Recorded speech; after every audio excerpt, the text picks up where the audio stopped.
Сайн мэцхан өрхөм үзэгчтэй Монголын Улсын олонний тэмдэглэлээс Монголын мэдээ сууг зочны цаг нэвтрүүлэг эхэлж байна. Энэ удаад ярилцахаар Монгол Улсын Гавьяат эдийн засагч Н.Дашзэвэг студид урлаа. Танд энэ өдрийн мэнд хүргэе. За энэ өдрийн мэнд хүргэе. Тэгэхээр хоёулаа бол Гавьяат эдийн засагчийг өрсөний хувьд бол би Монгол Улсын эдийн засгийн өнөөгийн загвар бүтэц хэр байна. Ер нь бол бид нар эдийн засгийн гарц гаргалгаан дээр энэ цар тахлын хүнд нөхцөлтэй сорилт тулж байгаа энэ үед боломжууд юу вэ гэдэг талаар ярилцъя гэж бол урьсан. Тэгэхээр эдийн засгийн бас загвар, эдийн засгийн өнөөдрийн сорилтыг давах энэ тохируулгуудыг хийхээс өмнө та бас эдийн засгийн талаар бол нэлээд загвар дээр онш тавьдаг, судалгаа хийдэг, судлаачийн хувьд бол ер нь өнгөрсөн 30 жил бид нар эдийн засгийн ямар загвар, ямар боломжууд дээр тоглолт хийв, энэ хэр үр дүнгээ өгөөгүй тийм сорилтуудыг бол одоо давах ямар гарцууд байна. Эндээс хоёлаа ярьцлаа хэлэх үү. За тэгээ. За ер нь өнгөрсөн 30 жилд манай эдийн засаг урсгалаараа хөгжиж ирсэн байгаа юм. Зах зээл бүх зүйлийг зохицуулна гэдээ хоёцсон. За үүнээс болоод манай эдийн засаг бол зөв бүтцтэй болж чадаагүй, бүтцийн өөрчлөлтийг хийж чадсангүй. За бүтцийн өөрчлөлтийн дотор нутаг дэвсгэрийн бүсчилсэн хөгжлийн өөрчлөлтөө хийж чадсангүй. Салбарууд солонгорч чадсангүй, экспортын чиглэлийн эцсийн бүтээгдэхүүний үйлдвэрүүд гарч ирч чадсангүй. Хамгийн гол зүйл бол бүтээмжтэй эдийн засаг руу эдийн засгийн энийг өөр бүтээмжтэй эдийн засаг руу шилжиж чадсангүй. За үүнийг арай өөр зүйлээр хөгжлийн загвараар эдийн засгийн өсөлтийн онолоор юу гэж нэрлэдэг юм бэ гэхээр эдийн засгийн өсөлтийн эрчимтэй хэв маяг руу шилжиж чадсангүй гэж байгаа. Ер нь эдийн засаг хоёр янзаар өсөж байгаа. Тоогоор хүнээр зодоод, техникээр зодоод өсчин, талбаараа зодоод эсвэл бүтээмжээ дэвшүүлээд, үр ашгаа дэвшүүлээд өгчин. Гэтэл манайх нь үр ашигтай эдийн засаг, үр ашгаар өсөх эдийн засгийн загвар руу орж чадахгүй байсаар өнөөдөр харж ирлээ. Үүнээс үндэслэгдээд монголчуудын цалингийн түвшин маш доогуур, тэтгэврийн түвшин маш доогуур байна гэж үзэж байгаа юм. Тэгэхээр яагарахгүй өнөөдөр бол өнгөрсөн 30 жилийн эдийн засаг нийгэмдээ бид нар бол хаанаа л онш тавьж байна. Улсын хурлч гэсэн алсын хараа 2050 хөгжлийн бодлого төлөвлөлтийн хуулийг гаргалаа. Тэгэхээр эх 30 жил цаашлаад Монгол Улсын хөгжлийн эдийн засгийн загвар дээр танд ямар судалгаа? Тий, ер нь бол би бол өнгөрсөн 10 жилийн дотор нэг эдийн засгийн өсөлтийг баримжаалахаас гадна цалингаар баримжаалж улс орныхоо хөгжлийн загварыг гаргаж ирээ гэдэг. Ингээд би нэг 10-аад жилийн өмнөөс хойш $1000 гэдэг загвар гаргаад ирж байгаа. За $1000 гэдэг ямар учиртай юм бэ? Энэ бол хөгжиж байгаа орнуудын дундад цалин. Хөгжингүй орнуудын дундад цалин бол $3000 байгаа.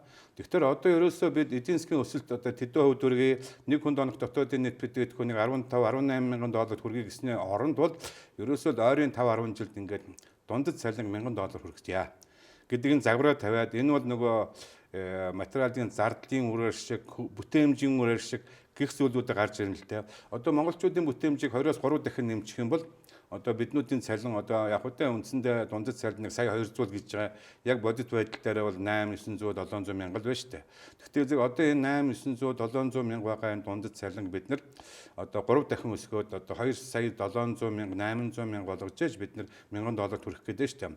Үүний тулд эдийн засгаа төрөлжүүлээд дагналт хоршилт хийгээд улс ардын ачааллын салбаруудаар кластержуулаад тэгээд энэ бүс нутгаа зөв хөгжүүлэхгүй энэ 21 аймаг 330 сум бол манай эдийн засгийг өөр ашиг нь унарж байгаа хамгийн гол зүйл. Энэ дээр бидний зоригтой өөрчлөлт хийх хэрэгтэй. Адгийн наад заханд Улаанбаатарыг тойрсон энэ аймагуудыг бол Улаанбаатарт нэгтгэж хэрэгтэй. Төв аймаг гэж байж байгаа 100 мод гэж орон зүгээр л тэр шинэ нисэх худалдаа ч юм уу эсвэл Улаанбаатарын нэг дүүрэг болгоод ингээд Төв аймгийг задлаад Улаанбаатар руу нийлүүлээд, за Булган аймгийг задлаад Эрдэнэ рүү нийлүүлээд, Сэлэнг аймгийг буулгаад Дархан руу нийлүүлээд ингээд эдийн засгийн 3 том гараад ирж байгаа юм.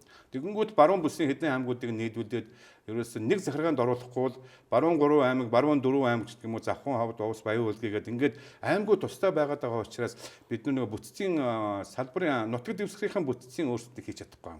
103 аймгаа нэгтгээд 100 аймагч гэдэг юм уу. За тэгээ өмнөдийн аймагч гэдэг юм уу. Ингээд нэг 3 хоттой 3 аймагтай байж байгаа бол нэг манай эдийн засаг бол өөр ашигтай байх боломж гарч ирж байгаа. Одоо энэ 21 аймаг 330 сум бол үнэхээр манай эдийн төсвийг бол эдэж байгаа, өөр ашигыг үсгэж чадахгүй байгаа. Тэнд ажил хүчин алга, тэнд зах зээл алга. Ийм байхад бид нар хөдөө орон нутгаа тэлэх тусам манай эдийн засаг өөр ашиггүй болоод бүтээмж маань муудаад, орлого маань муудаад байна шүү дээ. Гэхдээ энэ бүтцийн өөрчлөлтүүдийг л зоригтой хийж чадах юм бол эх 30 жил байтугай эх 10 жил бол бид бол миний яриад байгаа $1000 цалинд хүрч чадна.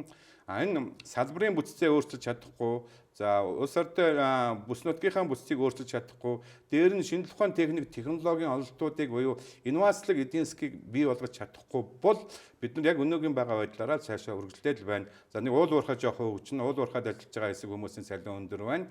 Тэд нар бол өнөөдөртөө $1,000 хүрчээд байна. Одоо эрдэнэч байдаг юм уу, эрдэнэс 5 толгойч байдаг юм уу, оюу толгойч гэдэг юм уу, үндсэндээ бол $1,000 хүрчээд байгаа. Тэгвэл барилгын зарим салбарч гэдэг юм уу, нэг зарим жижигхэн хүрээнүүдэд бол бас $1,000 цалинт хүрчээд байна л да.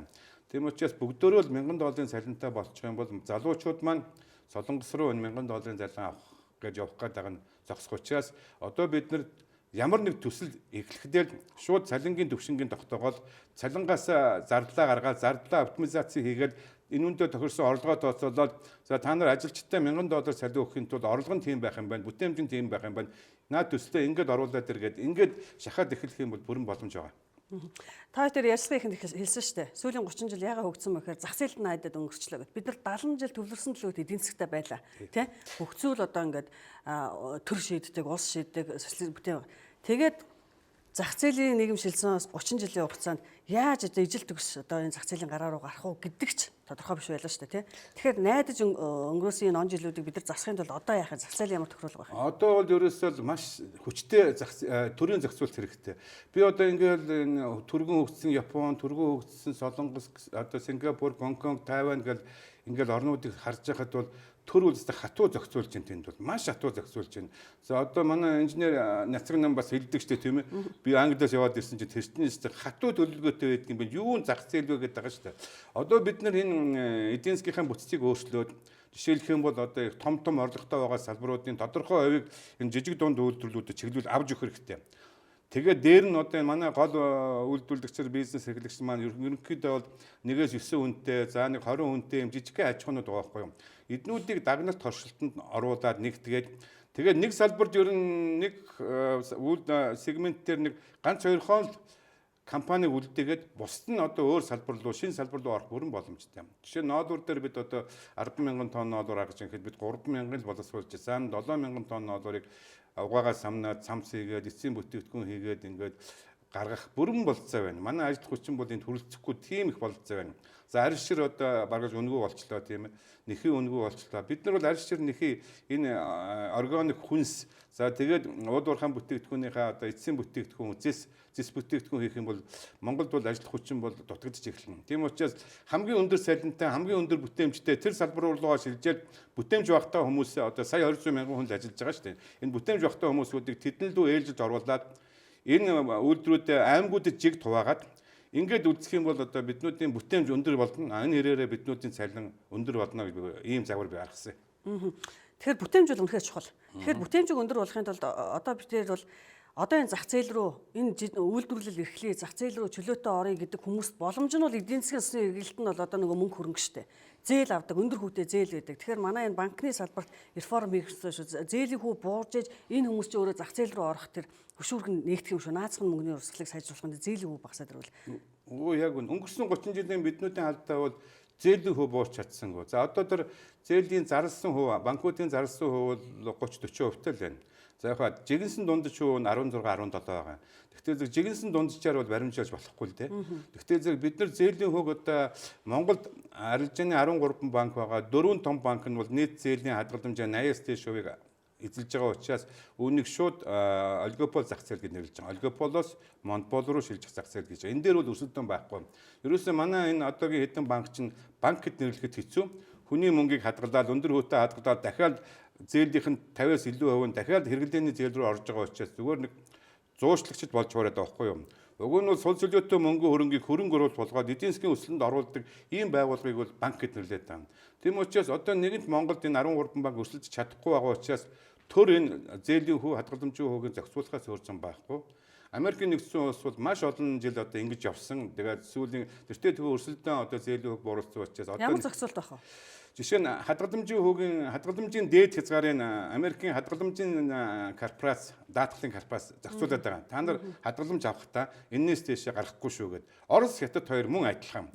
Үүнтэй адилхан манай Монгол банк их хурал хадгаламжийн хөгийн дээд хязгаарыг тогтоож байх. Мөн зээлийн хөгийн дээд хязгаарыг тогтоох хэрэгтэй. Одоо зээлийн хүүгийн дээд хязгаарыг 76 улс орн тогтооцсон байна. Америкийн нэгдсэн улс бол мужи болгоно тогтоож байна. Тэр ч байтугай Америкийн нэгдсэн улсын зарим мужид зээлийн хүү 10% сэтэрх юм бол шууд эрүүгийн хэрэг үүсгээд хүн хүнээ мүлжиж байна, мөнгө хүлж байна гэд эрүүгийн хэрэг үүсгээд шорон суулгаж штеп. Тэгэхээр ийм хатуу ажиллаж байна. За тэр Солонгос, Япон яг адилхан. Бид нар гаднаас одоо жоохон доллар орж ирэл экспортын тэргүүлэх салбартаа хүүг өгж байгаа байхгүй. Та нар ямар ч нэг бүтээгдэхүүн гаргаад валют олоод хэдэн хүнийг ажиллагаанд болгоод тэгээд хүүгүү зээл авч байгаа байхгүй. Тэгэхээр энэ хүүгүү зээл, баг хүүтэй зээл гэдэг нь Монголд байхгүй байсаар 30 жил болчихлоо. Одоо энэ төрийн зохицуултыг маш хүчтэй хийгээд зээлийн хүүгийн дээд хязгаарыг ингээд жоохон ингээд 18 ч юм уу 16 ч юм уу инфляц руугаа ортуулаад инфляц ч одоо 6 7 байгаа шүү дээ. Тэгвэл зээлийн хүүгийн дээд хязгаарыг ягаад 19 байж болохгүй гэж бүрэн боломжтой шүү дээ. Тэгэд ийм зоримог алхам хийх юм бол зээлийн хүү буурах бүрэн боломжтой. Зээлийн хүү буурчих юм бол манай иргэд бол бизнес эрхлэх одоо санхүүгийн их усртай болох боломжтой болчихж байгаа юм л да. Тэгэхээр энэ бол одоо таны төрөүний хэлдэг үнэхээр одоо жижиг дунд үйлдвэрлэлийг хөгжүүлэх энэ кластер үйлдвэрлэлийг хөгжүүлэхэд маш том хөшрөг болно. Яг хамгийн гол зүйл одоо манай улсад бол татварын хувьд бол их аштайхан байна. Энэ татварын системийг магтахаас өөр зам байхгүй. За одоо зээл дээрээ л бид арга хэмжээ авч чадахгүй бол тэгээд зээлээр ч л хүмүүс босдог. Ер нь эргэлтийн өрөнгө зээлээр санхүүжүүлдэг. Ер нь мөнгөгүй хүмүүс зээлээр л болсон шүү дээ. Тэгэхээр энэ зээлийн хөгөл яаралтай энэ эх 4-5 жилд хүчээр гэдэг юм уу төрөөс бууруулах хэрэгтэй байхгүй. Тэрнээс өрсөлдөөн бууруулна гэдэг онол байхгүй. Хэрвээ өрсөлдөөн зах зээлийн өрсөлдөөнөө буурна, эрэлт нийлүүлэлтээ буурна гэх юм бол ядахтай зээлийн хөөгийн мөрийг зураад нэг жоохон юм мөрийн юм гарч ирэх хэрэгтэй. Одоо зээлийн хөө ингээд 16, 17, 8% дээр сүүлийн 15 жил ингээд шулуун байгаа байхгүй. 15, 16, 17, 15, 16, 17, одоо 17. Тэгэхээр энийг бид зохицуулахаас өөрсөн байхгүй. Төрөөс нэг зохицуулах нь. Хоёрт бол одоо гадаадын томоохон банкуд оруулаад ирвэл манай энэ одоо хүүгөө болохгүй байгаа энэ монопол байгаа банкуд чинь өрсөлдөөний зарчмаар буулгах юм шүү гэдэг. Энд дээр та юу нэг эдийн засгчид ямар бодлоо байдаг? Буулгах. Манайх нэг 17, 18 их найдын зээл өгч байгаа. Түүний 50 гаруй хувь нь бол хэрэглээний зээл, за нэг 48% нь бизнесийн зээл. За нэг гаднаас нэг 5 их найдын зээл өгчих тэр компаниг тийм ээ банкыг тэгээд бахан шиг хүүтэй оруулаад ирчих юм бол манай арилжааны банкуд одоо дампуурахгүй тулд амин тэмцэлдээд зээлийн хөөгөө буулгах нь улмаар хадгаламжийн хөөгөө буулгах нь. Энэ маш сайн хөшөөрөг болно. Гэхдээ бас давсын нэмээд бас гадны бас одоо төрийн зохицуулалттай ч гэдэг юм уу төрийн өмчийн банк ороод ирэх юм бол бас өөр бодлого явуулж магадгүй. Гэхдээ гадны банкыг хугацаанд оруулж ивэл болж байгаа юм. 20 жилийн хугацаатай танай тэгээ сунган шүү гэх юм бол болж байгаа. Тийм учраас гадны банк оруулж ирэх зайлшгүй шаардлагатай. Эсвэл банкуд өөрснөө зохицоод зээлийн хөөг хадгаламжийн хөөг өөрснөө буруутгах бүрэн боломжтой. Аль нэгийг сонгох хэрэгтэй. Аль алийг хийчихэд буруутгахгүй гэж бодож байна. Тэгэхээр та төрийн одоо зах зээл бол нарийн тохируулгууд хэрэгтэй гэж байна. За одоо зээлийн үе дээр юм байдаг гэж. Дээр нь энэ зах зээлийг бас нэг юм шудраг байдлаар бизнес эрхлэгчид өнөөдөр жижиг дунд бизнес эрхлэхээр маш олон одоо зөвшөөрөл дээр очдог, хяналт шалгалт дээр очдог. Тэ? Тэгээд одоо боломжууд нэлээд хомс байдаг гэдэг. Одоо харьцангуй одоо бас ингээд зөвшөөрлийн төр нь багасж ял гэж байна. Тэгээ хүн болгон яагаад энэ залуучууд гараад бид нар бизнес хийж чадахгүй байна. Бид нар тийм боломж яагаад олдохгүй байна гэдэг. Тий. Ер нь бол энэ том компаниуд чинь их л зах зээл рүүгээ ороод жоохон мөнгө оронгууд дараагийн амттай зах зээл рүү ороод ингээд зах зээлийн ерөнхийд нь бүгдийг бацчихж чинь л да. Бүх салбар руу ороод бусад оронд бол үүнийг зөвшөөрөхгүй. Та бол нэг салбар дээр л ашиг бол яах гэж энэ бусдынхаа жижиг дунд үйлдвэрийн орж ирэх гэж байгаа зах зээлийг та нар яагаад та манай том компаниуд чинь ногооны аж ахуй байгууллаа ингээл яриад байгаа шүү дээ. Би бас сая бичээд идэгий тэр компани. Үгүй та нар болооч наа өдөөгийн иргэд чинь над ногоогоо тархилдээ гэдэг хэмжилт ингээл. Тэгэхээр одоо манай үндэсний хөгжлийн одоо хөгжлийн төлөвлөлт эдийн засгийн яамыг одоо 5 дугаар сарын 25-наас байгуулна. За одоо 5 сарын 25-нд байгуулж чадахгүй мах шинэ засгийн газар заавал байгуулна. Үндсэн хуулиар заасан байгаа. Хөгжлийн төлөвлөлт эдийн засгийн яам бол Монгол Улсыг ойрын 5 жил хөгжүүлэх үндсэн чиглэлийг боловсруулна. Энэ хүрээнд дотор одоо бид нар жижиг дунд үйлдвэрийг хөгжүүлэх энэ асуудлыг том жижиг дунд үйлдвэрийн асуудлыг бүс нутагтаа нь уягдуулж өгөөд миний ойлгож хүчиж байгаа бол одоо энэ малдаа чухал гаралтай түүхийн эдийн үйлдвэрүүдийг аймагуд руу шилжүүлээд Улаанбаатар хоттой тэр өндөр технологийн ч юм уу эцсийн бүтээгдэхүүн одоо уул уурхайн эцсийн бүтээгдэхүүнийг үйлдвэрлэгч байдаг юм уу зис утсын үйлдвэрлэгч байдаг юм уу тэг өндөр технологийн юм руу биотехнологийн юм руу орохгүй бол ингээл хамаг гол салбарууд маань том бизнесмэнүүд орчод идэг. Одоо бизнесээс нь булаа гэх гэж хэлээд байна шүү дээ. Одоо Япон, Солонгос эдгээр бол яг ингэж байгаа байхгүй юу? За дайбицүү, кэрицүү, дайбицүү гэх том аж ахуй нэгжүүдийн задлал салбаруудын булаагаар чи энэ салбараас гар, чи энэ салбараас гар гэж зохицуулж өгöd эднүүдийг ийшээ шилжүүлгээд ингээд зохицуулаад байх зэрэг бас боломж байгаа юм. Тэгэхгүй бол одоо жишээ нь манайд нэг зурмгийн үйлдвэр байгуулах гэдэг 100-аараа байгуулагдаж байна тийм ээ. Нэг цонхны шилний үйлдвэр байгуулах 100-аараа байгуулагдаж байна. Ингээд бүтээмж авахгүй болцсон. Жишээ нь дээд сургууль байгуулах гэхдээ 100-аараа байгуулж шээ. Тэгэл бүгд ашиг орлогогүй болчоод би одоо сүүлдээ дээд сургуулиасаа салаад бизнесийн дунд сургууль орж байгаа байхгүй юм. Ерөөсөө тэнд ашиг байхгүй. Арай их нэг зардалтай нөхөө сүүлийн 2 жил нэг жоох орон сууц барьсан тэндээс орсон мөнгөөр сургуулаа санхүүжүүлж явж байгаа. Сүүлдээ бүр бас хэтэрхий болоод гэхин одоо дээд сургуулаа хааж штэ. Цөөрүүлж штэ. Яг үүнтэй адилхан манай бизнесийнхэн нэг салбартаа шаваар алдахгүй. Энийг бол төрөөс зохицуулж өгөөд гарч байгаа хүмүүсийг бол маш сайхан зээлийн нөхцөлтэй, маш сайхан таатай нөхцөлтэй өөр шинэ салбар руу орох боломжийг нөгөө техник технологиор нь одоо лизингийг хангаж өгөөд хөнгөлөлтөө үүтэй зээлийн нөгөөд янз янзын татвараас нь чөлөөлөд ингээд экспортын үйлдвэрийг хөгжүүлэхгүй бол одоо болохгүй. Тийм учраас төр хатуу зохицуулахгүй бол би ийм бизнес хий, за би ийм бизнес хий, би ийм бизнес гэж дураараа дараад ордог. Ингээд сэтгэлийн хөөрлөөр ордог тийм ээ. Тэгээ бүгд зах зээл дээр багтахгүй шахацдаад орлого нь бага болоод бүгд дампуурдаг.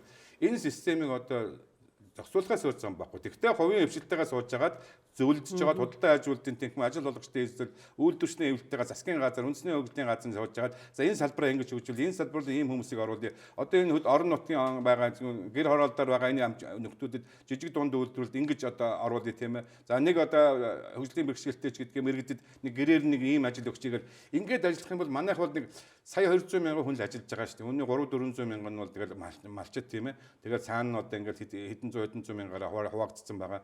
Энийг бол төрөөс маш сайн зохицуулж өгөхгүй бол ингэж өнгөрсөн 30 жил шиг дураараа хөгжиж болохгүй байгаа юм. А би тэгэл Япон энэ солонгосын хөгжлийн туршлагуудыг ингээд үзэж байхад бол одоо би Японы хөгжлийн туршлагыг нэлээд их судалж байгаа. Одоо энэ жишээ нь Японская экономическая модель гэдэг ном байгаа биз? Энэ номыг ингээд судалж байхад бол төрөл өстой айхтар зохицуулж байгаа байхгүй юу? Маш зохицуулж байгаа. А тэгвэл бол Японы туршлагаас харах юм бол төрийн оролцсон зарим салбар нь унсан, зах зээл дээр үлдээсэн зарим салбар нь хөгжсөн байгаа. А ерөнхий дүнгээрээ бол Япон бол эдийн дайны дараа бол эдийн засаг бол маш сайн зохицуулсан. Хичнээн компани телевизээр үйлдвэрлэх үү, хичнээн компани магнитофон үйлдвэрлэх үү, хичнээн компани автомашины үйлдвэрлэлд орох уу. Бүгдөө автомашин үйлдвэрлэлийг бол зөвшөөрөхгүй. Хамгийн бүтээмжтэй, хамгийн технологи сайтай, хамгийн тэр салбар руу оруулаад ингээд зохицуулаад ирэх юм бол болж байгаа. Манайх чинь Японыг бодох юм бол цөөхөн үнэтэй сая 200 мянган хүн. Тэгээд оруулаад одоо тохиолбол за яг манад одоо машин шинээр машин үйлдвэрлэхгүй л байна. Гэхдээ одоо тохиолбол Японы машины одоо Mitsubishi ч юм уу одоо компани байлаа гэхэд тэр эрэг шуурга жижиг сажиг хэмээн хийдгийг нөгөө кластер жижиг үйлдвэрүүд нь хийгээд хамтдаа ингээд хөгждөг. Тэгэхээр Монгол улсад одоо яг тийм жижиг технологиудаа үйлдвэрлүүлээ тийм кластер тийм яг үйлдвэрлэл байна уу том? Одоо энэ чинь тийм юм байхгүй шүү дээ. Манай машины үйлдвэр техникийн чиглэлтэй үйлдвэр байхгүй. Дандаа импортоор оруулаад ирэх тийм сабан оруулаад. Манай ажлын гаралтай нэг жоохон тийм үйлдвэр дээр кластерлах боломж байна. Шинжлэх ухааны технологи дээр, маркетингийн судалгаан дээр, гадаад зүүн дээр энэ дээр л хорших хэрэгтэй. Бид нар одоо ноолуураараа дэлхийг ноёлох бүрэн боломж байна шүү дээ. 10,000 тонн ноолуураа бид нар өөрснөө боловсруулад ингээд гарах хэрэгтэй. Гэтэл одоо зээл дээр нь одоо бас хөгжлийн банк саатай байдаг. Жишээ нь ингээд нэг үйлдвэр зээл авах гэдэг зүйл үндсэн хөрөнгөний дутуу үнэлээд байдаг, бага үнэлээд байдаг. Тэгээ зээл авах гэдэг зүйл үндсэн хөрөнгөнд хүрдэггүй. Гэхдээ зэрэг манай хөгжлийн банк бол энэ зээлийн барьцаагаа өнөөдөр багасгах хэрэгтэй. Шаардлагуудаа багасгах хэрэгтэй. Тэртээ тэргүй ноодор бол эргэл худалдаа юм чинь. А бид нар бол хятадд нэг ч ноодор өгж болохгүй. А дараа нь дотоодын зах зээлдээ бүрэн хангачаад дотоодын үйлдвэрлэлдээ бүгдийг хангачаад жоохон үлдэх юм бол хятадуудыг оруулж ирээд дуудлага худалдаагаар өгөх юм бол ашигтай байхгүй юу? А тэгээ дуудлага худалдаанд орсон мөнгөө малчид үйлдвэрлэж хуваагаад өгчих юм бол их гоё загвар харагдаж байгаа. Одоогийн энэ манай засгийн газрын явж байгаа загвар жоохон мухардмал байдалтай зарайд байна. Одоо ингээ үйлдвэрүүд нь дараа нь хятадууд орж ир аав гээд хятадуудыг гуйх хэрэггүй байхгүй юу? Хятадуудыг гуйх хэрэггүй. Зүгээр хятадуудад өгөхгүй өсөж байгаа л тэгж байгаа л бид нар өөрснөө аваачаад зарж болно шүү дээ. Хятадын өөрснөө богоон ажиллаад эхлэх юм бол өөрснөө ноолуураа аваачаад хятад дуудлага худалдаанд орох юм бол харин гаднаас цаанаас өөр ноолуурын компаниуд орж ирээд жинхэнэ өрсөлдөө үүснэ гэж бодож байгаа. Үүнээс гадна одоо ипотекийн зээлийн хүүг бас бууруулах хэрэгтэй гэж та ярьдаг. Энэ бол одоо бас үнэхээр зах зээл бол хүлээлттэй байна. Наазах нь ажлын байр түрээслэх ихэд өндөрөнтэй байдаг, худалдаж авч чаддгүй гэл те. Манайх ер нь дэлхийн томоохон эдийн засгтай улс орнуудын дайныг ер нь ипотекийн хөрөнгийн үнэлэлт өндөр байна да. Тий, ер нь манайх бол ипотекийн зээлийн хүү харьцангуй өндөр байна. 8% гэдэг бол харьцангуй өндөр байгаа. А би бол ер нь 10 гаруй жил ярьж байгаа юм да 8% 4 болгочихё. Ягаад гэвэл зэрэг энэ 4% хүүтэй их усэр Монгол банкнаас гараад байгаа. 3-4 их нэг төр гарчлаа шүү дээ. Монгол банк арилжааны банкуд өгөөд арилжааны банкуд өөрийнхөө 4%-ийг нэмээд тэгээд тэр зээлийнх нь иргэдэд өгөөд тэр зээлийн Монголын ипотекийн компани ингээд багцалж аваад Тэгээд бас үнд цаас болгоод тэгээ буцаагаад Монгол банк засгийн газар ч өгдөг юм уу ингээд нэг юм мухардалд орчод байхгүй юу. Ипотекийн корпорац яах ёстой бэ гэхтээ багцсан зээлээ дэлхийд гаргаад барьцаалдаад бондо дэлхий дээр худалдаад тэгээд дэлхийгээс хөрөнгө оруулж ирэх юм бол энэ хамгийн зөв арга. Бүх дэлхий тийм байгаа. Гаднаас хөрөнгө татчих байгаа. Гэтэл засгийн газрын мөнгөнд оролцохгүй. Гэхдээ нэгэн засгийн газар мөнгө өгж байгаа юм бол заавал ипотекийн Монголын ипотекийн корпорациар дамжуулаад заавал арилжааны банкаар дамжуулах шаардлагагүй. Монголын ипотекийн корпорацийн 80% нь бол дахиад хувийн компаниудаас бүрдсэн учраас МИК бол ерөөсөө хувийн компани гэсэн. МИК бол сүүлийн 6-7 жил бол жил тутам нэг 50 тэрбум төгрөгийн ашигтай гарч байна. Жил тутам. Ойр 57, 8, арай 60 хүрэхгүй. Гэхдээ 4 жил чинь 200 тэрбум ашигтай гарч байна шүү дээ. Тэгэхээр говь компани сая бол 2-3 тэрбум ашигтай ажиллаад байдаг. Гэтэл МИК зүгээр байрны зээлийн зуршлал дээр 50-60 тэрбумын ашиг хийн жил болгон хийн гэдэг бол энэ бол шударга биш. Тийм учраас МИК-ийг гаргачаад МИК бол гаднаас яг 10-11%-тэй бас бонд босгосон. Тэрийгээ бас 8 биш 10-15%-тэй зээлээр өгж байгаа. Бас өндөр хүүтэй ипотекийн зээл авах хүмүүс байна. Тэгвэл МИК тэр хэсэгтээ ажиллах хэрэгтэй байхгүй юу? Төрийн мөнгөн дээр Монгол банкнаас гаргаж байгаа мөнгөн дээр бол ийм байж болохгүй. Одоо энэ жил бол Монгол банк 120 тэрбум төгрөгийг ипотекийн зээл энэ онд одоо гаргана. Хувийн компаниас 120-ыг гаргана гэж байгаа. Тэгвэл Монгол банкны энэ 120-ыг бол одоо шууд 4%-аар дамжуулаад Монголын одоо нийслэлийн одоо орон сууцны корпорац ч юм уу эсвэл төрийн банкаар дамжуулаад өгч болно. Орон сууцны зээл бол хизээч алга болохгүй учраас энэ дээр нэг сандраад байх явдал байхгүй. Орон сууц нь байж хамгийн сайн иргэн төлөлттэй байдаг. Тий, хамгийн сайн иргэн төлөлттэй байдаг. Орон сууц нь байж л хөөгд гаргыг бол дуртай үедээ хөөгд гаргав. Тийм учраас заавал арилжааны банкаар дамжуулаад тэнд нь хүү төлөөл, ашиг төлөөл ингэж байгаа оронд зүгээр л засгийн газар бол 120 тэрбум тэр 3-4 их найдаас орж ирж байгаа хүүгийн хүүгээ шууд л 4% болгоод иргэддээ өгчхөд бүрэн боломж байна. Залуу гэр бол өндөр наснуудад орлого багтаа хүмүүст 4% өгөх боломж байна гэж 10 жил ярьж байгаа. За хэнийг тоодогч хүн байдгүй ингээл би яриад идэг хэрэгжиж чадахгүй яваад идэг байхгүй юу? Би танаас ипотекийн зээлийн үг бууруулах боломж гарцыг асууж байгаа нь одоо манай 21-р зуунд бас нийслэлтийн хувьд л хөгжлийн нэг том асуудлуудыг сорилтуудыг бол одоо энэ гэр хороол 200 мянга өрөх биш шүү дээ. Гэр хорооллоо багасгая тий. Тэгжээж бид утаа хөрсний бохирдлоо шийдэх гээд байна. Тэгэхээр гэр хорооллыг бас ингээд загварыг нь хөгжлийн загварыг өөрчлөх тань бас одоо яг ямар санаа байна. Тий, гэр хороол дээр бол явнууд ер нь бол яг хоёр үндсэн загвар байгаа шүү. Нэг нь бол орон сууцаар сольж байгаа, нэг нь хашаандаа орон сууц барьж байгаа тийм ээ. Ер нь бол 96 онд чинь нийслэлийн иргэдэд орон сууцын уг нь үнэтэй хөгжлөх гээд ингээд их хурл дээр ярьсаар байгаа тэгээд үнгүй болцсон. Уг нь бол жоохон баг зэргийн үнэтэй хөгжлөлтөд тэр сангаараа гэр хорооллыг орон сууцчлалыг концепт явж ирсэн байхгүй юу. Гэтэл нэгэнт ингээд орон сууцыг үнгүй авцсан учраас сан үүсээгүй ингээд гэр хороол дээр хохирчод байгаа юм. Одоо засгийн газар бол одоо энэ ард түмний гэр хороол, байшин хороол гэж ялахгүйгээр гэр хорооллынх нь нэг удаа боломж олгоод гэр хороолд нь орон сууц барихт нь төрөөс одоо саяын ипотекийн зээлийг одоо хүүгүй юм уу 1-2% хүүтэй өгөөд тэгээд хашаанд нь дэд үс тавьж өгөөд тэгээд хашаанда 2 давхар 3 давхар орон сууц бариад нөгөө талд нь дахиад 2 давхар 3 давхар орон сууц бариад бизнесийн байгууллага, янз янзын бизнесийн үйлчлэгээний байгууллага, дэлгүүр оршин агуулах байгаад ингээд ажиллах юм бол гэр хорооллынханд маш ашигтай байгаа юм. Зүгээр нэг одоо бол яг нэг хашааныхаа газрыг нэг 2 өрөө байраар арай хийс болж байна. Тэрж байтгаа 2 өрөө байрны 30% нь авч яана эднэр гэж эднэр бол бас дэндүү их бас хохиролтой байгаа юм. Би бол яг орон сууцны баримжаа үнийг баримжаал л та нэг сая орчим зардал гардаг 2 сая орчмоор зардаг дундаас нь квадрат метрээс нь одоо нэг сая төгрөгийн ашиг авдаг ч гэдэг юм уу. Гэвч энэ ашигыг тооцоолж жагаад гэр хорооллынхантай ярьж жагаад гэр хорооллынхан бол яг ганцаараа биш 4-4-өөр 8-8-аараа нийлээд тэгээд дундаа гой бизнесийн төвтэй эргэн тойрон янз янзын үйлчлэгээний төвтэй зочид буудал байгуулад тэрэнд нь төрөөс зээл өгөөд ипотекийн зээлийн буруулаад өгчих юм бол хашаандаа сайхан амьдрах боломж бүрэн байна гэсэн би загварыг хэлээд байгаа байхгүй. Энэ загварч одоо явж л байгаа л да бас. Гэхдээ хурд баг байна.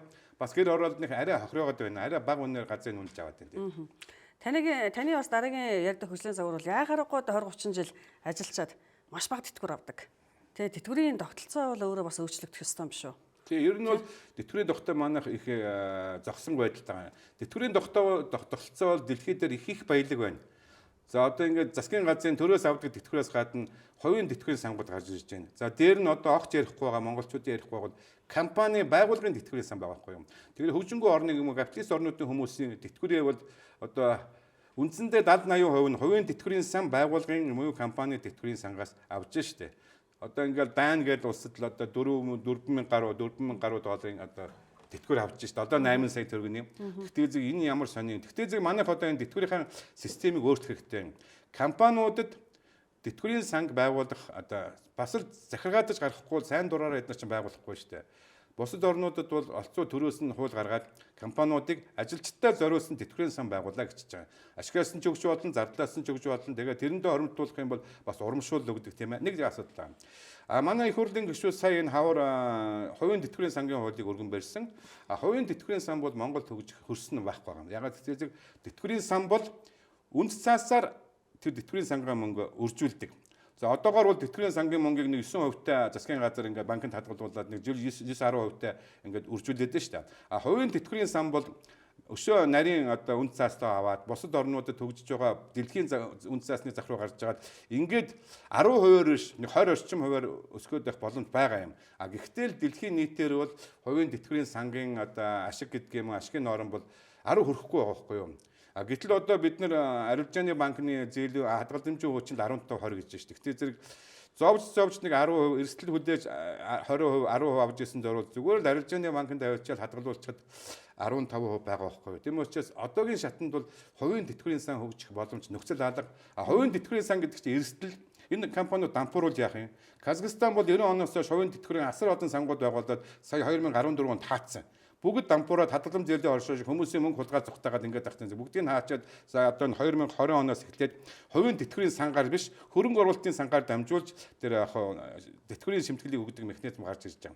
Гэхдээ зэрэг манай улс бол энэ 3-4 давхар энэ тэтгэврийн систем рүү дараагийн 4 жилээс орохгүй бол энэ төрийн тэтгэвэр гэдэг чинь ерөөсөө хөгжихгүй байна. Энд чинь өөрөө улсад 10 гаруй их найдын өртөө жил болгон 3-400 тэрбумын татаастай явж байдаг. Энэ механизмаар бол тэтгэврийг нэмээд одоо 400 мянга 350 мянгаас хэтрэхгүй шүү дээ.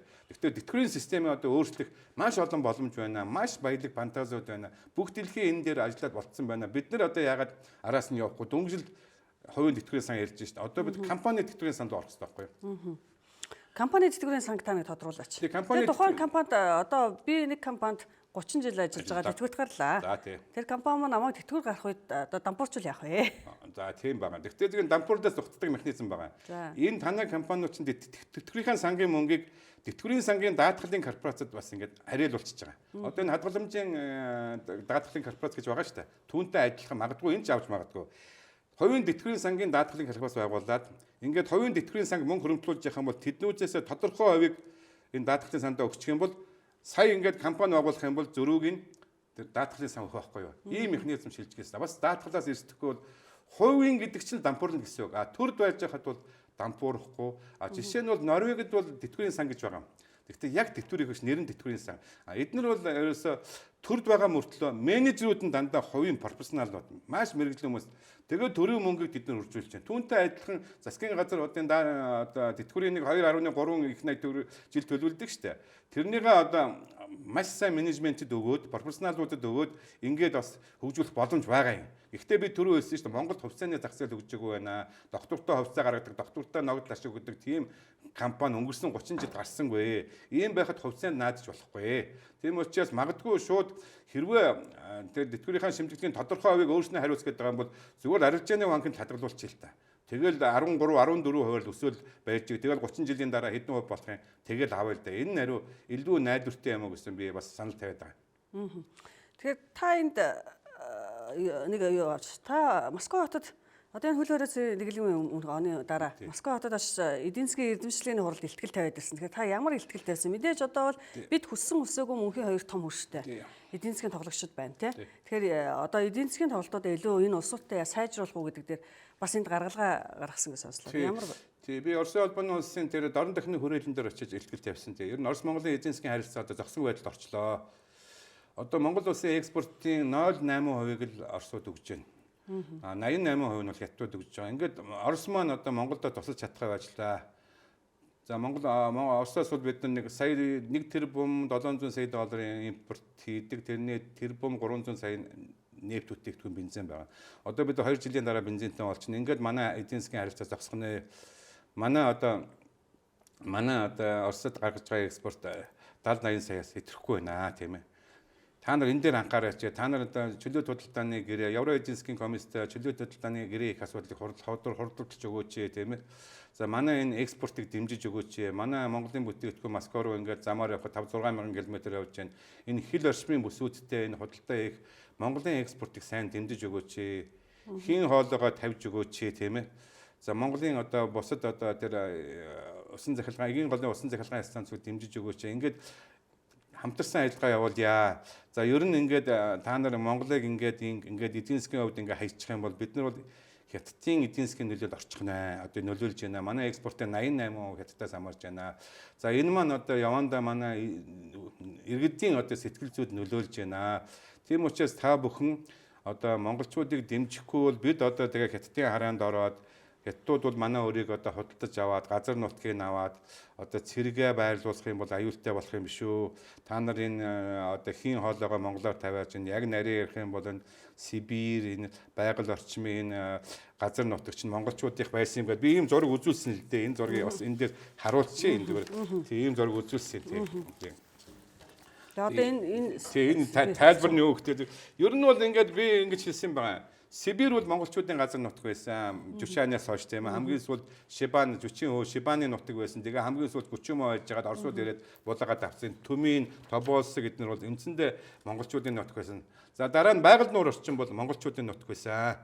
Та нар бол одоо жишээ нь Братский бэхлэлт гээд 1631 1628 онд Новосибирск, 1628 онд Красноярск, 1631 онд Братск тийм ээ. 1666 онд Үд тийм ээ. Ингээд 1653 Чит ингээд 1661 онд та нар Иркутскэд цэргийн бэхлэлт барьсан. Цэргийн бэхлэлт барьсан. Тэгээд манай газар нутаг дээр та нар эхлээд цэргийн бэхлэлт бариад газар нутгийг булааж аваад 1727 онд Бээжинд очиод тэгээд манжууттай хэлэлцээд орсон байгаа. Манжууд бол Монголын хэлийг байгаль нуурын хаагуур Красноярскийн цаагуур зурна гэдэг ингээд 4 сар хэрэлдээ дийлээгөө. Тэгмэс Оросууд яасан гэхдээ 1727 оны 4 сарын 1-ний өдөр Хятадын одоо Манжин хаан одоо Жинжиан гэдэг хүний дуудаж уулзаад за яг бид нар та нар буур дээр очиод хэлэлцээ хийчих тийм.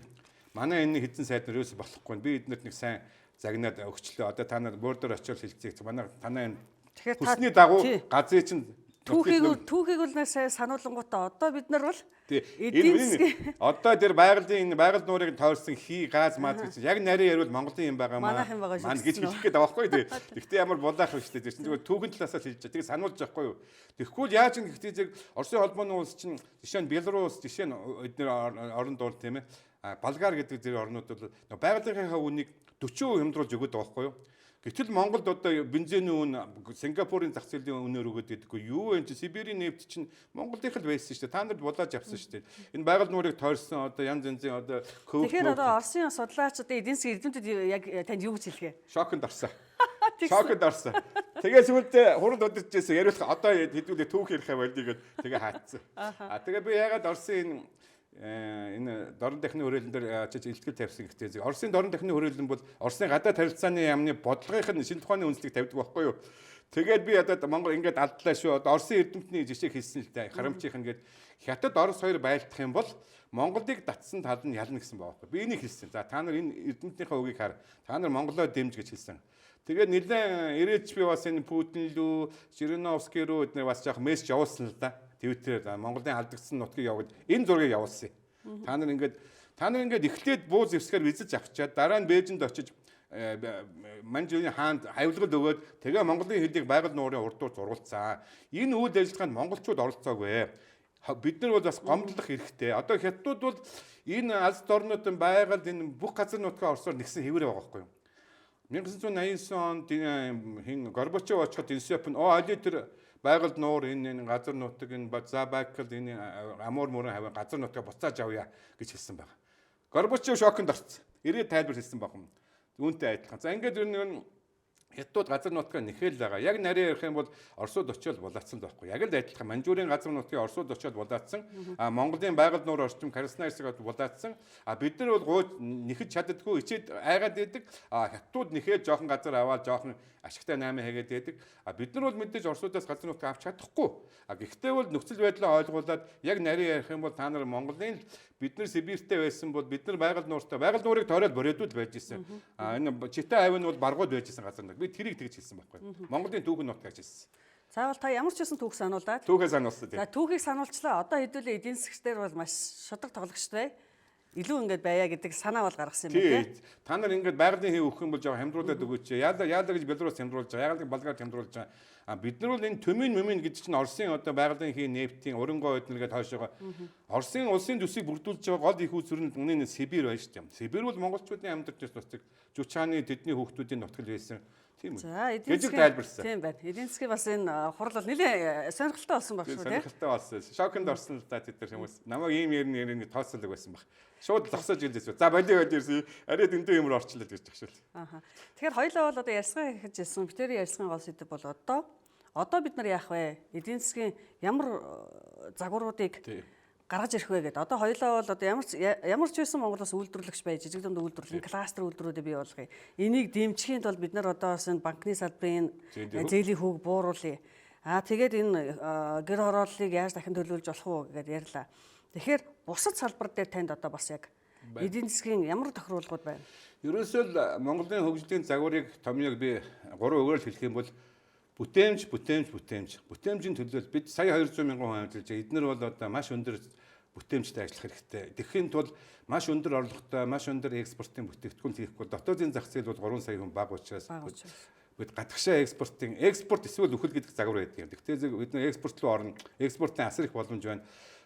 Одоо $1000 цалингл одоо байгууллага болгон $1000 цалинд хүрэх загвараа боловсруулаад яаж хоршихуу таны харж байгаагаар экспортын одоо ямар томоохон одоо эхний ээлж 1 2 3 гэхээр тийм үйлдвэрүүдийг хөгжих боломж. За мэдээж ноолор бол байгаа.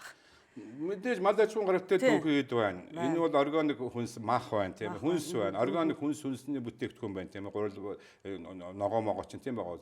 За дараа нь бид нар бол энэ нэгэн уул уурхайн бүтээгдэхүүн гаргаж байгаа бол дархнаасаа төмөрлөг коксны ус гаргаж байгаа бол төмөрлөг рүү ороод гангийн үйлдвэр рүү ороод тэгээд бид нар бол тэндээсээ бол бид нар бол дотоодын зах зээлээ бодож биш хөрш орнуудынхаа зах зээл томьёолоод тэднэртэй хамтарсан коксын үйлдвэр, металл дүүргийн үйлдвэр болох юм бол илүү ашигтай. Тэгэхгүй бид нар өөрснөө металл дүүргүүд барьчаад коксын үйлдвэр барьчаад та нар авах юм бол тэд нар ч авахгүй шүү дээ. Өөрийнхөө зах зээлээ бодож. Тийм учраас бид нар одоо ингээд маш их өндөр бүтээмжтэй одоо энэ жижигхэн нэг 5 10-уулаа ажилдаг, 9-үүлээ ажилдаг, 20-үүлээ ажилдаг, 50-үүлээ ажилдаг энэ үйлдвэрийн бүтцийг өөрчлөх хэрэгтэй. 200-аа 500-аа ажилдаг. Тэгээд дөрөвний чиний хэлдэг шиг кластерлаад жижиг эрэг сургийн хийдэг гэдэг мэтлэн тийм. Ингэж кластерж ажиллах юм бүрэн боломж байна. За ойрын эдэн жилдээ бол манай ноолуур дээр хангалттай байна. Бид бүгдөө ноолуур руугаа ороод дэлхий дээр ноолуурын гүрэн болъё. Ноолуураар дэлхийг гоёё тийм ээ. Хятад өхөө болчих. Өөрснөө шууд Япон, Америк, Европ руу өөрснөө гаргая л та. Тэгэхэд бол үндэсний үйлдвэрүүдэд дэмжих хэрэгтэй. Тэгэхэд бол зээлийн хүүг нь тэглээд өгөх хэрэгтэй. Тэгэхэд бол зээлийн хүүгийн барьцааг нь баг болгоод үндэсний үйлдвэрүүдэд зээл өгөөд авахд бол болчихно гэж бодож байгаа. Одоо хайрцангуй одоо өнгөрсөн 30 жилээс ингээ харахад дундаж давхраг гэж манай улсад алга. Тэ? Өрхийн үйлдвэрлэл төдийсөн хөгжөөгөө. Одоо ингээд энэ цар тахлын үед ихэд нэр одоо өр хайл болгонд тийм хоримтлал байна уугүй юу тий хэцүү одоо хөл хорой хатууд иглэг үед хэдэн сар өрийгөө тижээх нү гэд ингээ харахад бид нарт дундаж давхраг яхаарахгүй хэрэгтэй байгаа. Энийг яаж бий болох вэ тий дундаж давхрагыг бүрдүүлж байгаа гол зүйл бол хувийн салбарт бол жижиг дунд үйлдвэрлэл байдаг. Улсын салбарт бол эмч багш нар л байгаа байхгүй юу. Одоо Америкийн нэгдсэн улсын дундаж давхрагыг толгойлдог хүмүүс нь бол багш нар байгаа. Хамгийн өндөр салентай. Хувийн салбар дээр бол дандаа хувийн жижиг үйлдвэрүүд, том үйлдвэрүүд, менежерүүд байгаа. Тийм учраас манайх одоо хүний хүссэн үйлдвэрийг биш. За та нар ийм үйлдвэрийг ийм бүтээмжтэй, ийм хүний хөшөрөхтэй, ийм борлуулалттай үйлдвэрлэж цалин чи ийм болно шүү. Та нар хөрөнгөө нийлүүл, одоо янз янзын байршилтаа нийлүүл хоёрын хооронд 9 үнэтэй, 20 үнэтэй үйлдвэр байгуулах гэж зөвшөөрөхгүй л гээд одооноос одоо шинээр байгуулагдах хөгжлийн төлөвлөлт эдийн засгийн яам ийм шалгуураар одоо явах юм бол болно. Тэгэхгүй бол дуртай салбарууд руу орох гэдэг сонгоны үйлдвэр дээр зуугуулаа орчлоо. Зурагмын үйлдвэр дээр зуугуулаа ороо тэгээ бүгд дампуурж штэ. За баярлалаа. Та хоёрын бас ярилцах хугацаа өндөрсөн байна. Тэгэхээр яа харахгүй өнөөдөр Монгол Улс бол дараагийн 30 50 жил хэрхэн яаж хөгжих үү гэдэг хөгжлийн загварыг бол бас ярьлаа.